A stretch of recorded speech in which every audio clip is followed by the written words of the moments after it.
When a man ignores you, don't panic. Do this instead. Do you know what's the most devastating thing an intelligent woman can do when a man ignores her? Exactly what you've been taught all your life. And at the end of this video, I'm going to reveal the clinical secret I've discovered after 30 years of treating broken hearts. The neurobiological reason why chasing someone who ignores you literally programs your brain for emotional addiction. But first, I need you to do me a favor. Subscribe to this channel and leave me a comment below if you've ever felt like your worth as a woman depended on a man's attention. Believe me, you're not alone. 2 weeks ago, Maria Elena came into my office. 53 years old, bank executive, mother of 2 teenagers, divorced for 5 years. Elegant, accomplished, fully in charge of her professional life. And yet there she was, crying because Jorge, a man she met on a dating app, hadn't responded to her messages in 4 days. "Doctor, what did I do wrong?" she asked me, her voice breaking. I answered with another question. Why do you think his silence defines your worth? My dear audience, here is the first uncomfortable truth I want to share with you. When a man ignores you and your first reaction is to chase him, you're not showing love. You're showing emotional dependence. And dependence, though society has romanticized it for centuries, has never been love. It's misunderstood survival. The human brain, specifically the limbic system where we process emotions, doesn't distinguish between love and addiction when there's intermittent reinforcement. What does that mean in practical terms? That every time someone gives you attention inconsistently, your brain releases dopamine in exactly the same way it would with a drug. That's why you feel that anxiety, that desperate urge to check your phone every 5 minutes, that mental obsession that won't let you sleep. Now I want you to do an exercise with me. Close your eyes for a moment and imagine you're a successful businesswoman. You own a thriving company, you have employees depending on you, clients who value your work. Suddenly one of those clients stops responding. What would your natural reaction be? To chase him, to beg, to question your entire professional worth? Of course not. You'd look for other clients, evaluate what went wrong, but you would never put your business self-esteem at risk for a client who doesn't value your services. So, why do we do it in love? Because we've been programmed to believe that love is synonymous with total surrender, with losing yourself in another, with turning your partner into the gravitational center of your existence. And that, my dear reader, is the perfect recipe for emotional disaster. Let me tell you about Patricia, a patient of mine some years ago. She was 48, an architect, an independent woman who had rebuilt her life after a difficult marriage. She met Roberto in a photography course. The first months were intense. Constant messages, long calls, spontaneous plans. Patricia fell in love with that intensity, with feeling special, desired, someone's priority. But as usually happens when someone loves from lack and not from abundance, Patricia began to need those displays of affection to feel complete. Her day depended on Roberto's morning mood. Her self-esteem fluctuated based on how often he texted her. Without realizing it, she had outsourced her emotional well-being. One day, Roberto started pulling away. Messages became rare, calls shorter, excuses more frequent. And Patricia did exactly what 90% of women do in this situation. She intensified her efforts. More texts, more availability, more understanding, more justifications for his behavior. The result? Roberto disappeared completely.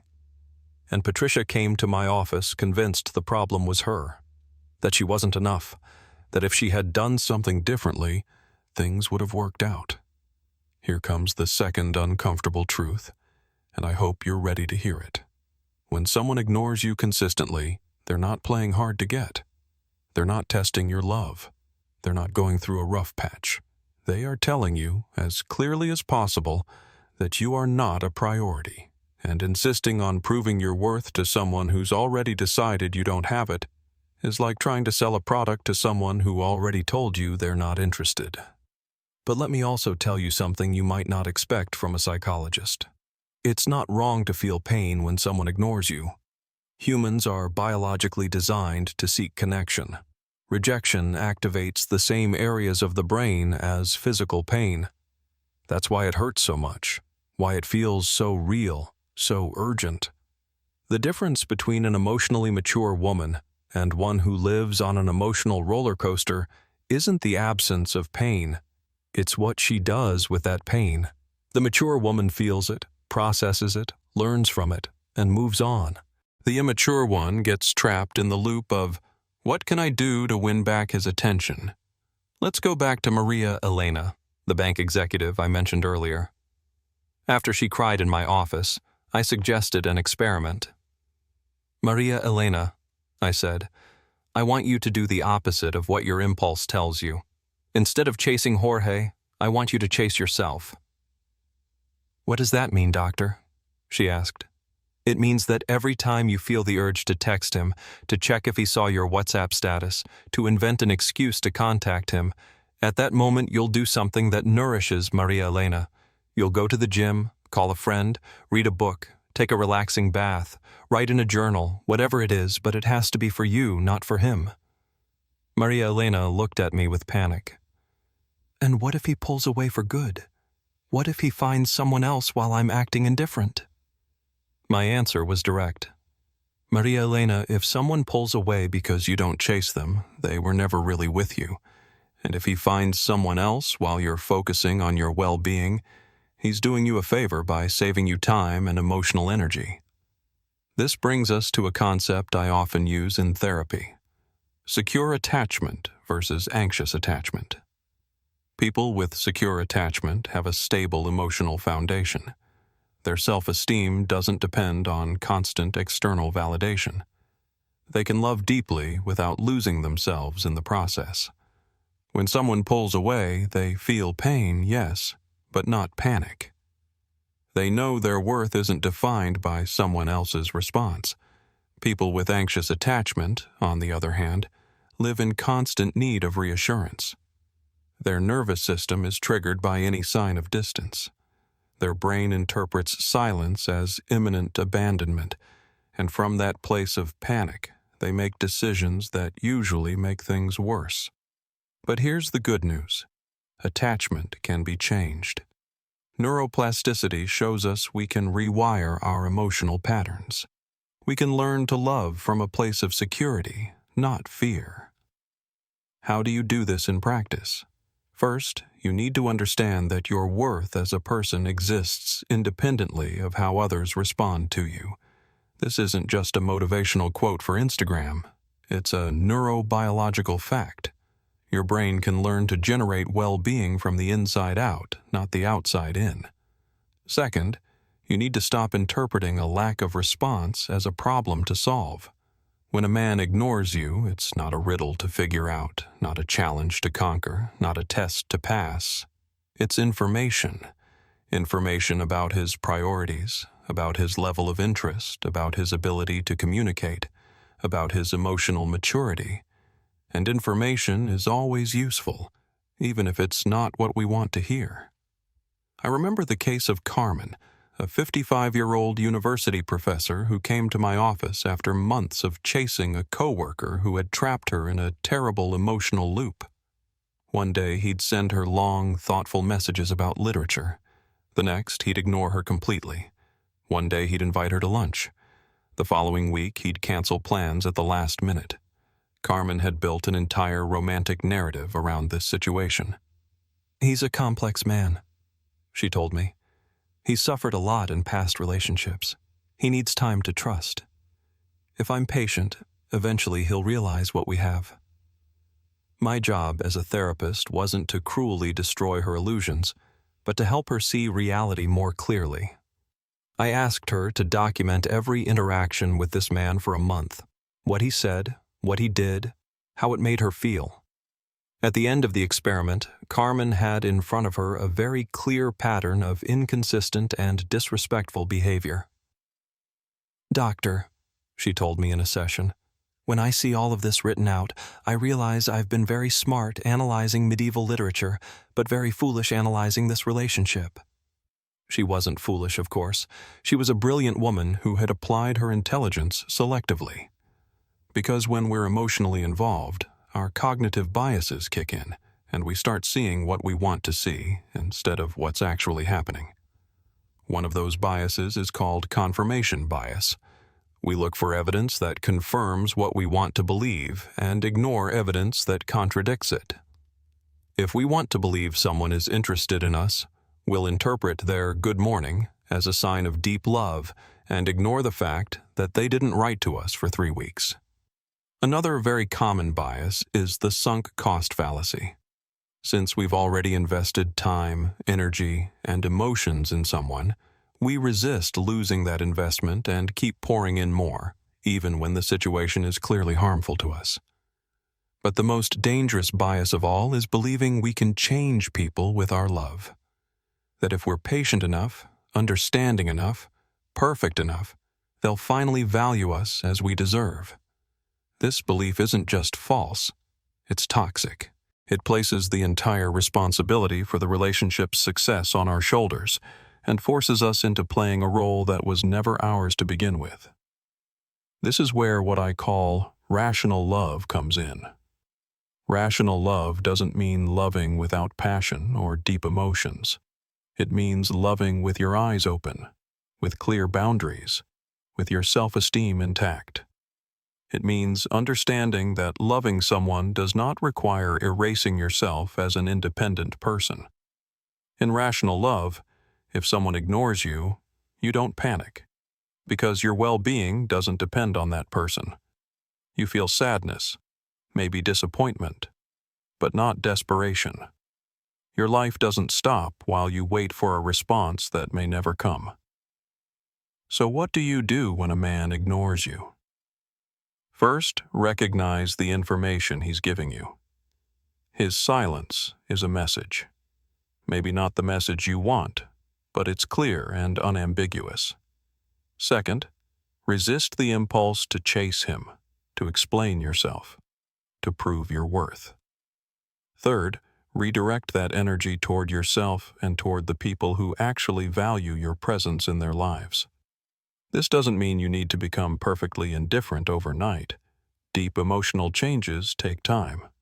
But it does mean you can start today making decisions that feed your self-esteem instead of draining it. Let me share a practical strategy I use with my patients called the mirror rule. Every time you feel the urge to contact someone who's ignoring you, stand in front of the mirror and ask yourself, does this action bring me closer to the woman I want to be? Or does it take me further away? The woman you want to be. Does she chase someone who doesn't value her? Does she beg for attention? Does she put her emotional well-being in someone else's hands?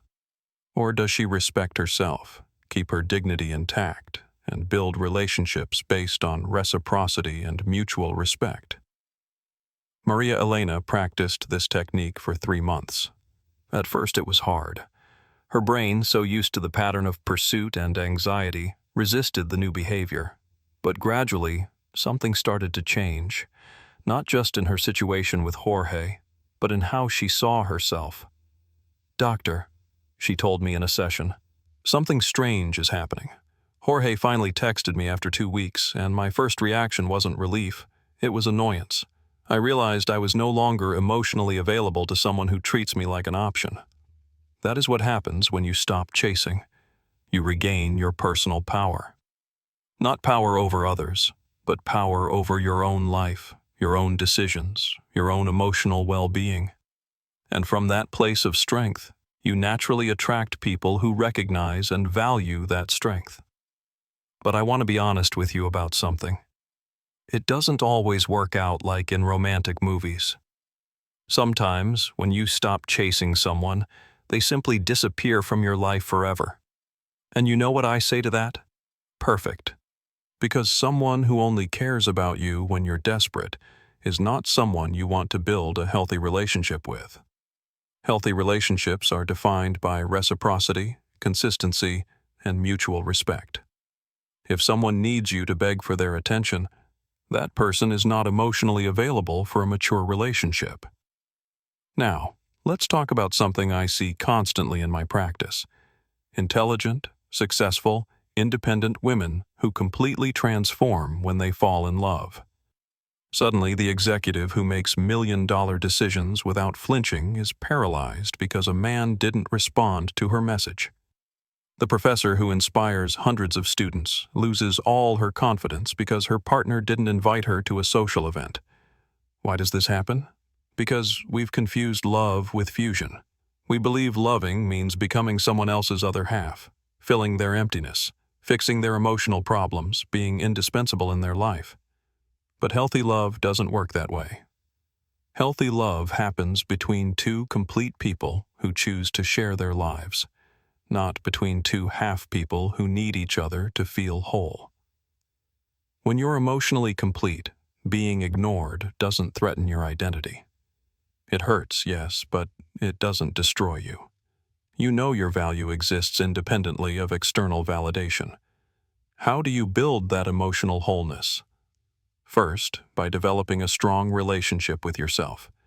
This means knowing your values, your boundaries, your needs, your dreams.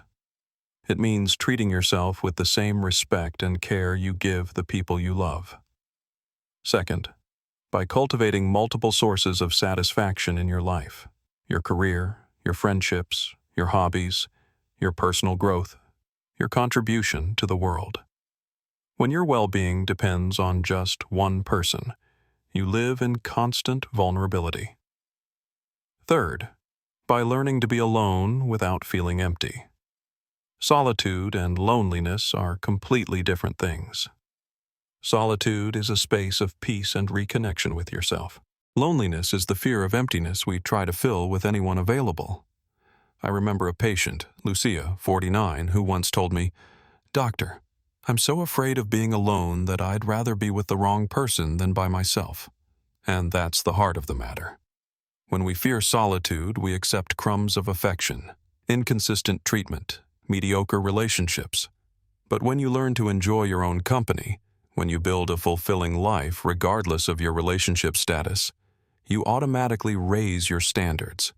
You stop accepting just anything, because you're no longer coming from desperation, but from conscious choice. Here comes another truth that might make you uncomfortable. Not everyone who enters our lives is meant to stay.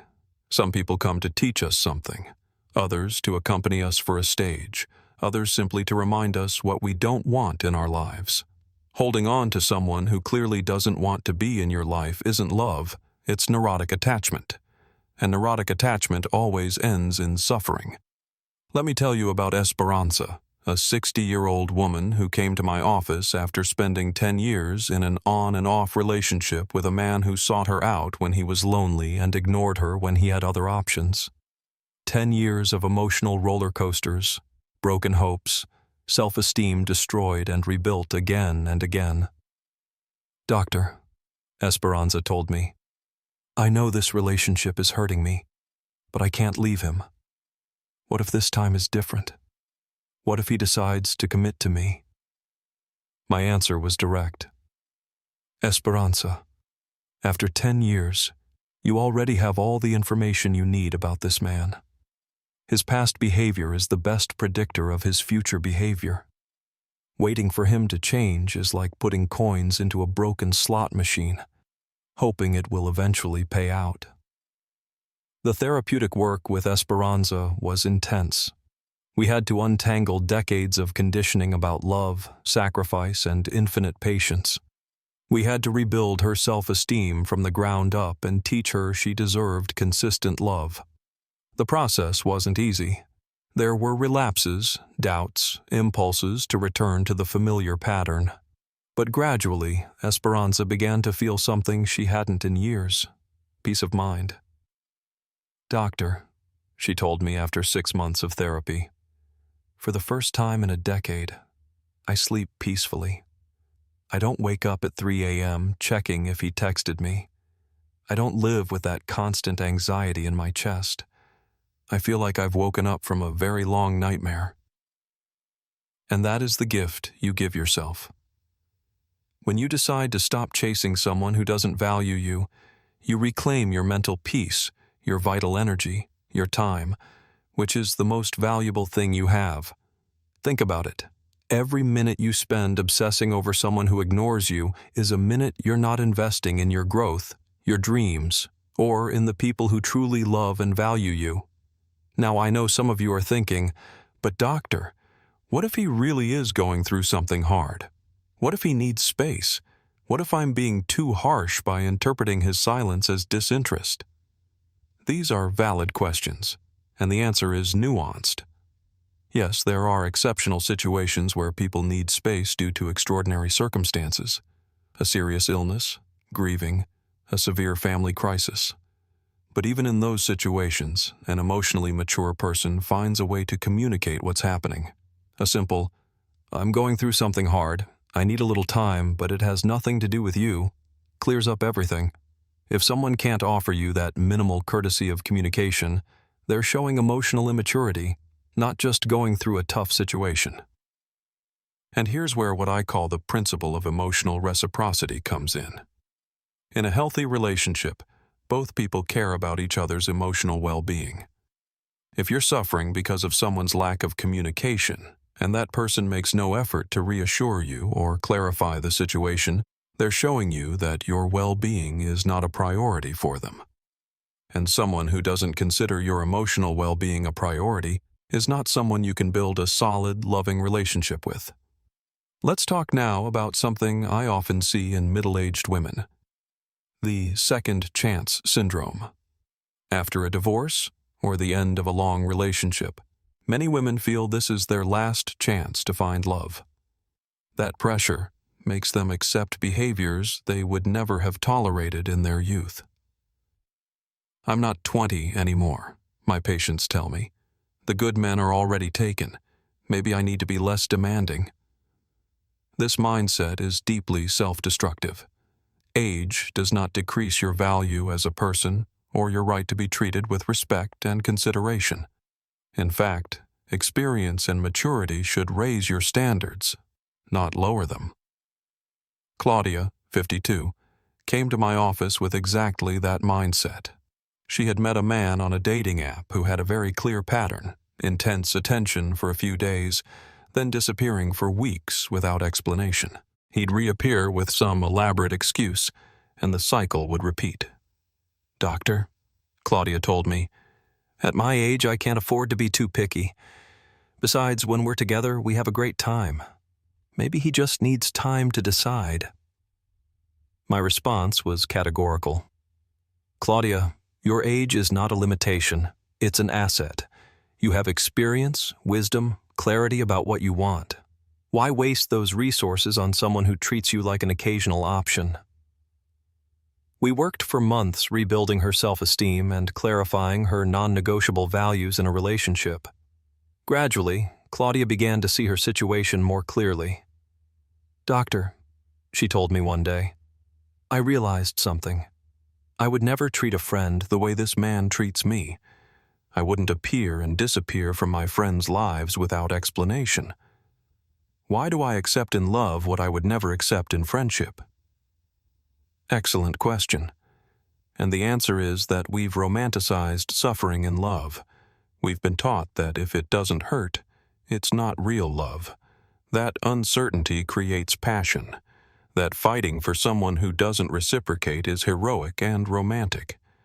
All of these are dangerous lies that keep women trapped in toxic relationships or in unrequited love.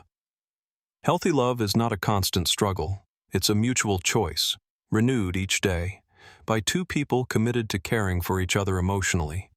It's safety, consistency, respect, and shared growth. When someone systematically ignores you, they're not giving you the chance to prove your love. They're showing you they are not available to receive love in a mature and responsible way, and you cannot love unilaterally. Love is a two-way process. It requires active participation from both people. It requires communication, mutual vulnerability, shared commitment. Now, let's talk about practical strategies for handling these situations when they arise. First strategy: The reflective pause. When you feel the impulse to contact someone who is ignoring you, pause for 24 hours. During those 24 hours, write in a journal everything you feel, everything you want to tell that person. The next day, reread it and ask yourself, does this come from my strength or from my need? Am I acting from self-love or from fear of abandonment? Second strategy, the support circle. Identify 3 people in your life who know you well and love you unconditionally. When you're about to make an unhealthy emotional decision, reach out to one of them first, not so they tell you what to do, but so they help you reconnect with your inner wisdom and with the strong woman you truly are. Third strategy, conscious well-being. Make a list of 20 activities that nurture you emotionally. It could be taking a hot bath, calling your sister, reading a book, walking in the park. Each time you feel the urge to chase someone, choose one of those activities instead. Fourth strategy, the compassionate observer. When you catch yourself obsessing over someone who ignores you, imagine observing the situation from the outside, as if you were your own best friend. What would you tell that woman? What advice would you give her? Usually, we're much wiser and more compassionate with others than with ourselves. Fifth strategy, the reminder of abundance. Make a list of all the people in your life who value you, family, friends, colleagues, acquaintances. Every time you feel like your worth depends on one specific person's validation, read that list and remind yourself, you are already loved, you are already valued, you already matter in this world. But beyond specific strategies, what you really need to develop is what I call emotional immunity. Emotional immunity is the ability to maintain your internal balance regardless of other people's external behavior. How do you build this immunity? First, by cultivating a strong, loving relationship with yourself. This means speaking to yourself kindly, caring for your physical and mental health, pursuing your dreams, celebrating your achievements, forgiving your mistakes. Second, by developing multiple sources of meaning and purpose in your life. When your entire identity revolves around being someone's partner, you live in constant vulnerability. When your identity includes your career, your passions, your social contribution, your spiritual growth, then a relationship is a beautiful complement to your life, not the foundation it rests on. Third, by practicing healthy emotional detachment. Detachment doesn't mean not loving. It means loving without clinging, without controlling, without turning the other person into your primary source of emotional security. I've had patients tell me, "Doctor, but if I don't cling, how do I know I really love?" And my answer is always, true love frees, it doesn't imprison. True love wants the other's well-being, even if that well-being doesn't include you. This doesn't mean you should be passive or indifferent in your relationships. It means your capacity to love should be shaped by the response you receive. It means you can give love generously without losing your center, without sacrificing your well-being, without shrinking into a lesser version of yourself. Let's return for a moment to Maria Elena's story. After 3 months of applying these techniques, she had not only healed her situation with Jorge, but she had started attracting completely different kinds of people into her life. "Doctor," she told me, "it's like I changed my emotional frequency. I no longer attract men who need to be chased. I attract men who value reciprocity, who want a partner, not a fan." And that is one of the most beautiful benefits of building solid self-esteem. You automatically begin to attract people who operate from a similar place of emotional health. Emotionally healthy people don't play power games, don't ignore to create anxiety, don't use inconsistent affection as a control tactic.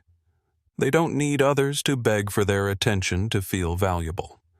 Healthy people seek authentic connections, clear communication, emotional reciprocity, mutual growth. But in order to attract emotional health, you first have to cultivate it within yourself. And that, my dear audience, is a process that requires time, patience, and a great deal of self-compassion. Don't expect to transform overnight. Deep emotional patterns were formed over years, sometimes decades. Changing them requires constant practice, honest self-observation, and the ability to celebrate small progress instead of waiting for dramatic transformations. I remember Isabel, a 47-year-old literature professor who came to my office after 2 years in an on-and-off relationship with a colleague. "Doctor," she told me, "I understand everything you explain rationally, but emotionally I still feel like if I don't fight for him, I'll lose him forever." I explained something fundamental. Between cognitively understanding something and emotionally integrating it, there's a process that requires repetition and patience.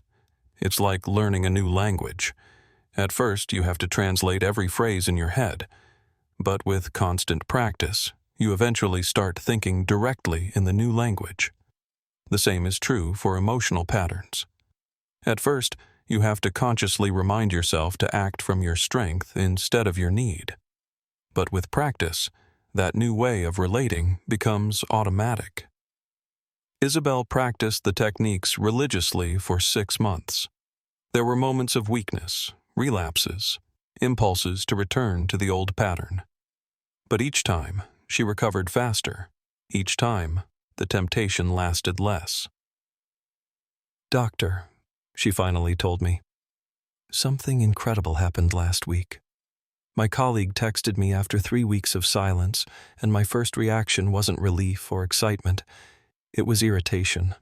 I thought, does he really think he can appear and disappear from my life whenever he wants? For the first time, I felt my time and emotional energy were worth more than that." That moment represents what I call the emotional click. It's when your nervous system finally integrates, on a visceral level, what your mind already knew intellectually. It's when you stop acting from fear and start acting from self-love. But be careful, because the path to emotional health isn't linear. There are good days and hard days, moments of absolute clarity and moments of confusion. The difference is not judging yourself harshly for the weak moments, but seeing them as a natural part of the growth process. One of the things that impresses me most in my therapeutic work is watching how a woman's entire life changes when she stops chasing external validation and begins cultivating internal validation. Not only do her romantic relationships change, all her relationships change. Carmen, the university professor I told you about earlier, not only resolved her situation with the inconsistent colleague, she also began setting clearer boundaries with manipulative family members, negotiating better at work, choosing healthier friendships. "Doctor," she told me, "it's like I'd been living in a black and white world, and suddenly I discovered color. I no longer accept crumbs in any area of my life." And that is the beauty of deep emotional work. The changes radiate into every area of your existence. When you learn to value yourself, you automatically start demanding that others value you too. Now, I want to address something I often hear in my office. "Doctor, but what if by not chasing him, I lose the love of my life?" This question reveals a fundamental mistaken belief about the nature of love. The love of your life is not someone you have to chase. The love of your life is someone who consistently and enthusiastically chooses to be with you. Someone who doesn't need to be convinced of your worth because they recognize it naturally. If someone requires constant pursuit to stay in your life, that person is not available to love in a mature way. They may be available to be adored, to be the center of attention, to receive constant validation, but not to build a reciprocal and balanced relationship. The fear of losing the love of your life is really the fear of facing the possibility that this person was never truly yours. And while that truth can hurt, it's also liberating, because it allows you to stop investing energy in something that never had real potential to work, and redirect that energy toward genuine opportunities for connection. Let me tell you about Rosa, a 54-year-old accountant who spent 3 years fighting for a man who kept her in constant emotional limbo. 3 years of hopes and disappointments, canceled plans, broken promises. When Rosa finally decided to apply the techniques we worked on in therapy and stopped chasing him, something interesting happened. Not only did this man disappear from her life for good, but Rosa realized she had been so obsessed with him that she hadn't noticed genuine signs of interest from other people. "Doctor," she told me, while I was waiting for crumbs of attention from someone who clearly wasn't interested, "a coworker had been trying to invite me to lunch for months, and I didn't even notice." This is one of the most tragic consequences of romantic obsession. It blinds us to the real opportunities right in front of us. When we're hyper-focused on winning over someone who doesn't value us, we lose the ability to see and appreciate the people who actually could be compatible with us. Eventually, Rosa accepted that lunch invitation and discovered an authentic connection with someone who valued her from day one. "The difference is huge," she told me.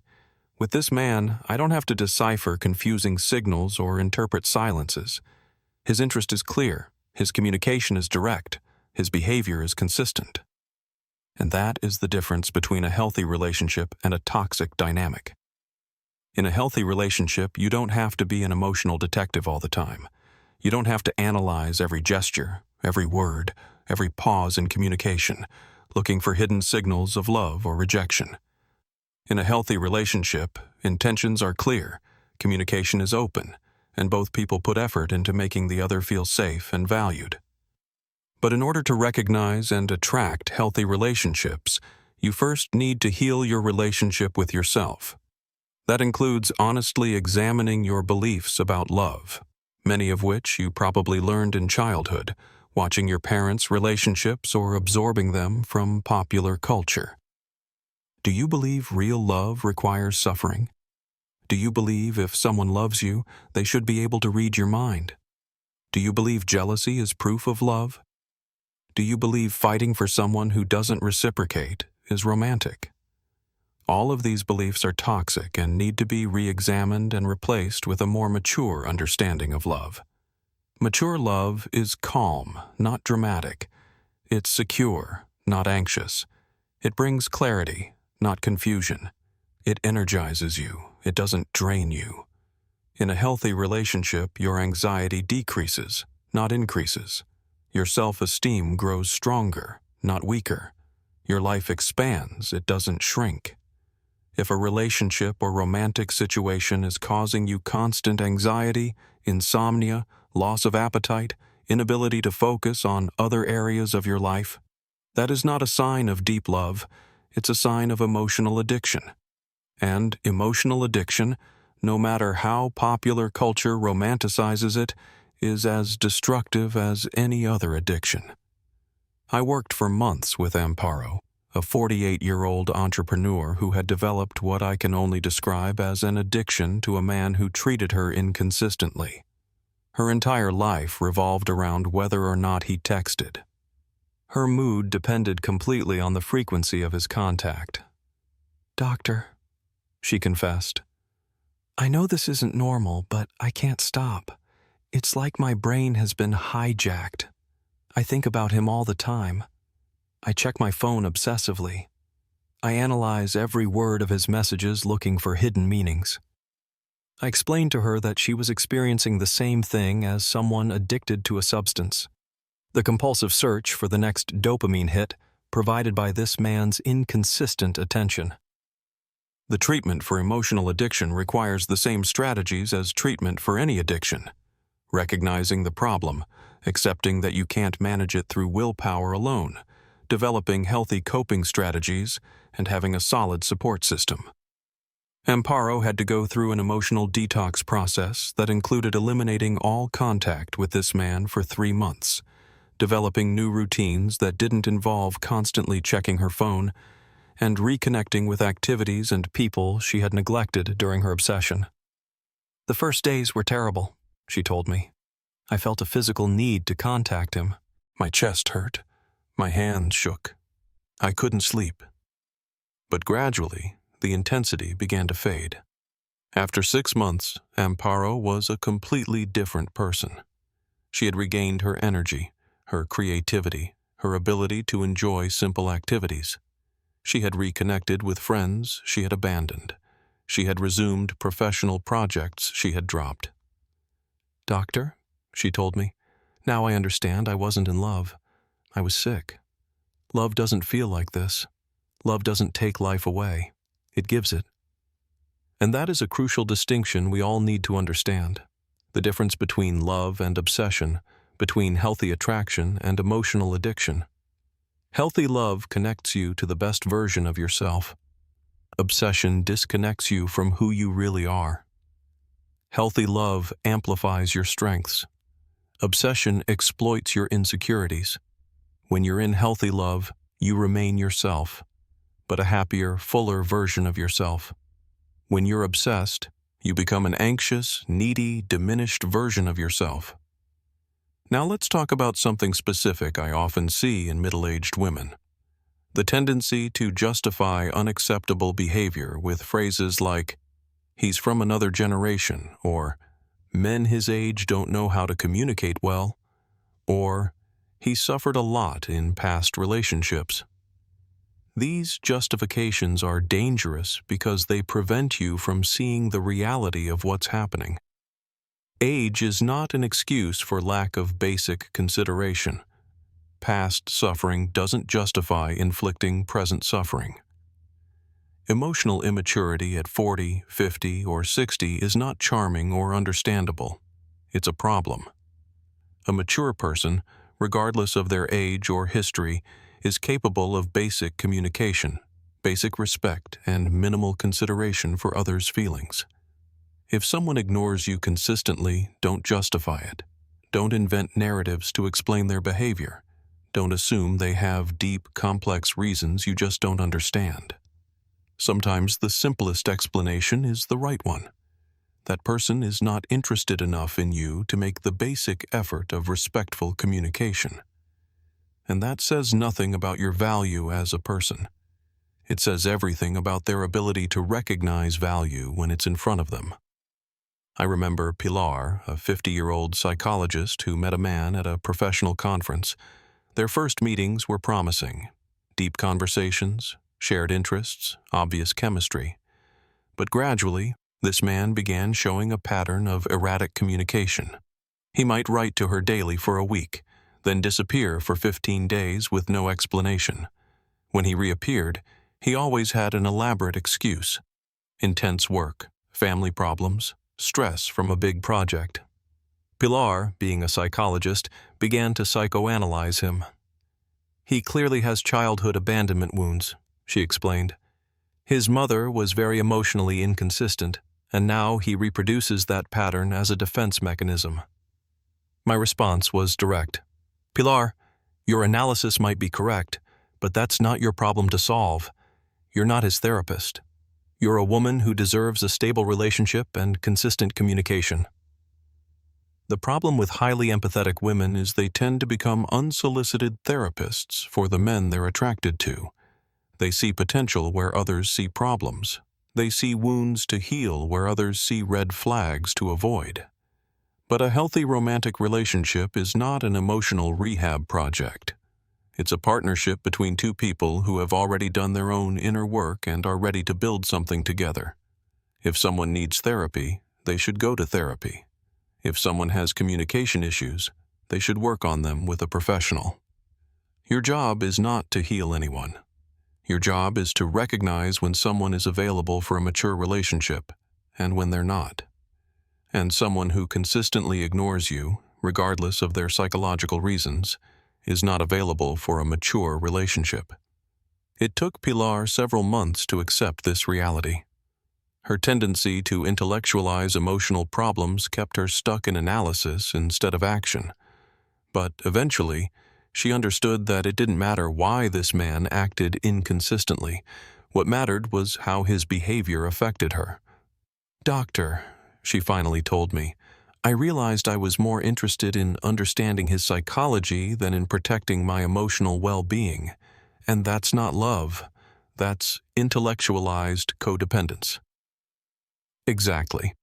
Codependence can manifest in many ways, and one of them is the compulsive need to understand, justify, and excuse other people's problematic behavior.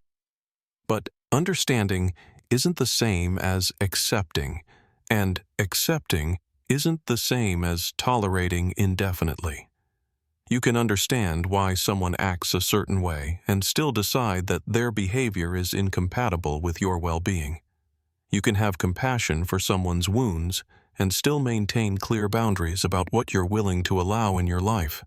Compassion without limits isn't a virtue. It's self-destruction. Now, let me address something some of you are surely thinking. Doctor, all of this sounds great in theory, but what do I do with the pain? How do I handle the sadness of realizing that someone I liked isn't really interested? The pain of rejection is real and valid. I'm not suggesting you ignore it or minimize it. I'm suggesting you process it in a healthy way instead of trying to avoid it by chasing someone who has rejected you.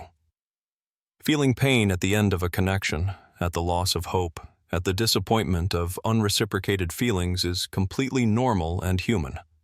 What's not normal, or healthy, is trying to avoid that pain by becoming an emotional pursuer of someone who clearly isn't available.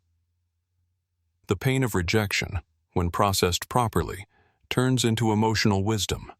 It teaches you about your patterns, your needs, what you truly want in a relationship. But when you avoid the pain by chasing someone who rejects you, you lose the chance to learn those valuable lessons and get trapped in a cycle that only creates more suffering. So, how do you process pain in a healthy way? First, by allowing yourself to feel it without judgment. There's nothing wrong with feeling sadness, disappointment, or even anger when someone doesn't return your feelings. Second, by expressing those emotions constructively, writing in a journal, talking with trusted friends, exercising, crying if you need to cry. Third, by reminding yourself that pain is temporary. No matter how intense it feels in the moment, it will pass. Your heart will heal. You will feel curiosity, joy, and hope again. Fourth, by using the experience to clarify what you truly want in a relationship. Every romantic disappointment is an opportunity to refine your criteria and better understand what kind of person is actually compatible with you. I worked with Elena, a 45-year-old artist who had spent 6 months obsessing over a man she met at an art exhibition. The initial connection was intense. Late-night conversations, shared artistic interests, chemistry she described as electric. But after a few meetings, he began to pull away. Messages became less frequent, dates more sporadic, excuses more elaborate. Elena fell into the typical pattern. She intensified her efforts. She sent him photos of art she thought he'd like, invited him to exhibitions, wrote him long, reflective messages about art and philosophy. He responded occasionally, always polite but distant, just enough to keep Elena's hope alive, but not enough to show real interest. By the time Elena came to me, she was emotionally exhausted. "Doctor," she said, "I know I should let him go, but this was the most intense connection I've felt in years. How do I give that up?" My response was, "Elena, you're not giving up the connection. The connection is already gone. He already let it go. What you're holding on to is the memory of a connection that no longer exists." That distinction is crucial. When someone withdraws emotionally from you, the connection is already over, whether you still feel it or not. Our work together was to help Elena grieve that lost connection instead of refusing to accept that it had ended. "Elena," I told her, "imagine that connection was like a beautiful song you heard at a concert. It was real, it was intense, it was meaningful. But the concert ended. You can treasure the memory of that song without chasing the musician down the street, begging him to play it again." It took Elena a few weeks to process that metaphor, But eventually, something clicked. "Doctor," she said, "I get it. I'm mourning the end of something beautiful that really did exist." The grieving process was intense, but it was also freeing. Elena allowed herself to feel the sadness without trying to avoid it by contacting this man. She allowed herself to miss the connection without trying to resurrect it single-handedly. And something beautiful happened in the process. Elena rediscovered her love of art, which had been overshadowed by her romantic obsession. She began painting again with the passion that had once defined her work. "Doctor," she told me months later, "my art is better than ever. It's like all the emotional energy I was wasting chasing someone who didn't want me is now flowing into my creativity." And that's another beautiful consequence of letting go of external validation. You reclaim all that vital energy you were investing in a lost cause and redirect it into the things that truly nourish your soul. Now, I want to talk about something I often see in mature women: the tendency to confuse emotional maturity with infinite tolerance. "I'm not a teenager anymore," my patients tell me. "I understand relationships require patience, understanding, forgiveness." All of that is true, but there's a fine line between emotional maturity and self-abandonment. Emotional maturity includes the ability to recognize when something isn't working and make hard decisions to protect your well-being. It includes knowing when to walk away with dignity instead of clinging to a situation that clearly isn't reciprocal. It includes understanding that not everyone is available for the kind of relationship you want, and that has nothing to do with your personal worth. Marta, a 57-year-old doctor, came to me after 2 years in what she described as a complicated situation with a hospital colleague. He was divorced, had teenage children, and, according to Marta, needed time to heal from his previous marriage. For 2 years, Marta was understanding, patient, flexible with her schedule, emotionally available for him, without receiving the same level of commitment in return. "Doctor," she told me, "at my age, I know relationships aren't like in the movies. Mature men have responsibilities, past wounds, complicated situations. I can't expect the romantic intensity of my 20s. My response was clear. "Marta, maturity does not mean settling for crumbs of affection. A mature man who is truly interested in you will find a way to show you consistently, regardless of his responsibilities or his past. Maturity in relationships looks like clear communication, consistent, gradual commitment, respect for the other person's feelings, and the ability to create emotional space for a new relationship despite life's complexities. If someone uses their personal complications as an excuse not to commit emotionally to you, that person is not ready for a relationship." Marta took months to accept this because she had invested so much time and emotional energy in the situation that the idea of losing that investment terrified her. But here again, we see the sunk cost fallacy. The time and energy you've already invested in something that isn't working are not reasons to keep investing more. "Marta," I told her, "imagine you bought stock in a company 2 years ago. During those 2 years, the stock has consistently lost value. Would you keep buying more shares just because you already invested money in it? Or would you cut your losses and look for better opportunities?" That financial metaphor struck home. "Doctor," she said, "I never saw it that way. I've been investing emotionally in a company that clearly isn't paying off just because I don't want to admit my initial investment was a mistake." "It wasn't a mistake," I explained. "It was an honest attempt to build something beautiful with someone who seemed to have potential. But when someone consistently shows you they're not available for what you're offering, the mature decision is to recognize that reality and redirect your energy toward more promising opportunities." Marta finally had the difficult conversation with her colleague. She clearly explained what she was looking for in a relationship and asked if he was capable of offering it. His response was exactly what we expected: a string of elaborate excuses about timing, complexity, and needing more time to be sure. "Doctor," Marta told me afterward. It was painful, but clarifying. I finally have a definitive answer instead of living in constant ambiguity. And that is one of the most liberating things you can do. Ask for direct clarity instead of endlessly interpreting mixed signals. When someone is truly interested in you, you don't have to play detective with their intentions. Their intentions are clear through consistent actions. When someone is unsure whether they want to be with you or not, that uncertainty is already your answer. Because someone who truly values you doesn't need years to decide. Someone who truly values you doesn't keep you in emotional limbo while they sort out their internal issues. This doesn't mean people can't have moments of confusion, or that they should make instant decisions about important relationships. It means that if someone needs years to decide whether they want to be with you, the answer is most likely no. But they don't have the courage to tell you directly. And your time, your emotional energy, your capacity to love are far too valuable to waste on someone who doesn't know how to value them. Now, let me address something I hear constantly in my practice.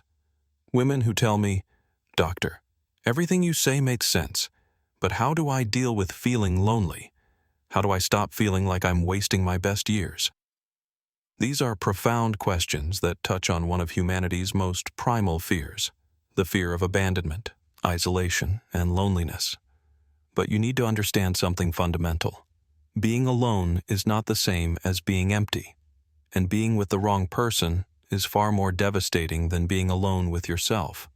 I've had patients tell me, "Doctor, I'd rather be in a mediocre relationship than be alone." And my response is always, why do you believe those are your only two options?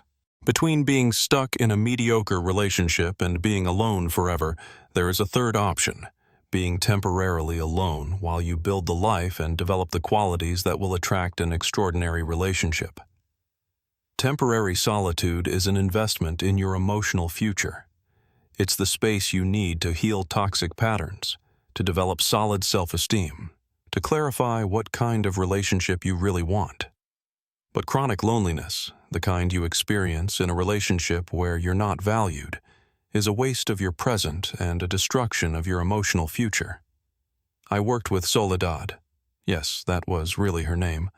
A 49-year-old accountant who had been in a series of mediocre relationships for the past 15 years.